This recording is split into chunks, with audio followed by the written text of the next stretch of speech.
Let's now get to the latest in the war in Ukraine, where the first group of evacuated civilians from that steel plant in Mariupol have finally reached safety. More than 100 people arrived at the Ukrainian-controlled town of Zaporizhia after being trapped for months. Officials say about 200 civilians are still holed up at the plant as Russian forces continue to shell it. And just this morning, the European Union has announced its sixth package of Russian sanctions. Among the proposals is a ban on Russian oil. Speaking earlier, the president of the European Commission said the Russian president must pay a, quote, high price for the war. Putin wanted to wipe out Ukraine from the map, and he will clearly not succeed. On the contrary, Ukraine has risen in bravery and in unity. And it is his own country, Russia, that Putin is sinking. Honourable members, we want Ukraine to win this war. NBC News foreign correspondent Matt Bradley joins us now from Zaporizhia, where those steel plant evacuees arrived.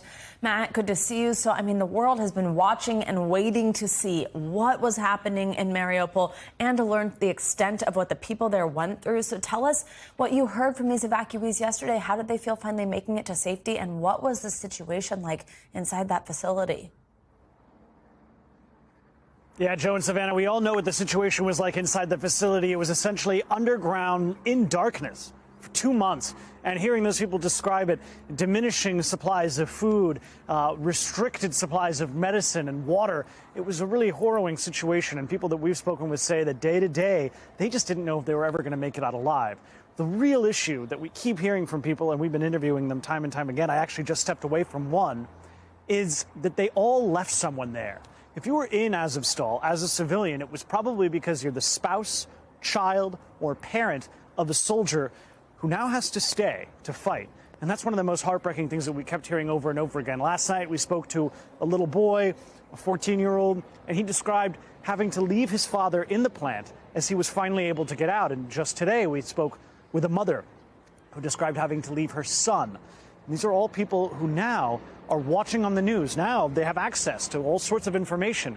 So they have to watch as Russia renews its assault on the plant. And this is a really, really horrible new assault. This is one where they're really pelting this because now they're doing this under the understanding that a lot of the civilians have already left. So this is really heartbreaking for those people who now are watching this from a distance and watching as their loved ones who they can't communicate with are getting assaulted again. Guys? Matt, I also want to ask you about another city, Lviv, in the west. As we've talked a lot about, it's considered a safer part of the country. But last night, Russian missiles did target the city. What can you tell us about that attack? Yeah, it looks as though that attacked some power plants and cut off power to the city. You know, this is one of those things we keep seeing time and time again. Vladimir Putin and his army has withdrawn from the western part of the country and from other parts of the country where their military failed, surprising the world with their failure. And now, instead, it looks as though he's reminding these little drops of bombs throughout the western part of the country, sort of putting everybody on notice, telling Ukrainians that there is nowhere that they are safe, even if they seek refuge in this city, Lviv, as you just described. It's a city that up until now, well, still now, is considered a place where people who are displaced by war, where I am in the east and other places can go. It's a jumping off point to Hungary and Poland and other points in Western Europe. And now they're still bombarding it. They're still hearing air raid sirens throughout the city. Now there was electricity that was cut off. It's a very dangerous situation, and it's one that just goes to show that Vladimir Putin seems to want to terrorize the civilian population of Ukraine. Matt, we're also looking at this latest package of sanctions from the European Union, which plans a ban on Russian oil. Walk us through some of the proposals included here, and are these measures likely to be approved?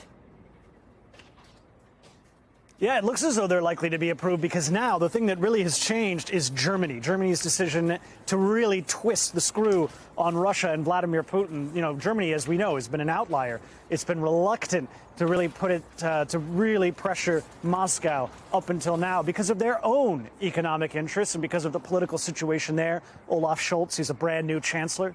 But now it looks as though Germany is changing their tune because of the overwhelming pressure from the populations throughout the world to restrict Russia And as we heard from Lloyd Austin, the Secretary of Defense, not just to stop their fighting in Ukraine, but to actually weaken Russia so they can't do that anymore. So these proposals that we're seeing from the European Union, they would essentially put the Sberbank, the largest of Russia's state-owned banks, off of the SWIFT system, along with, as you mentioned, that oil. They would try to gradually wean the European Union off of Russian oil. That would be a huge geostrategic and geoeconomic shift. Guys?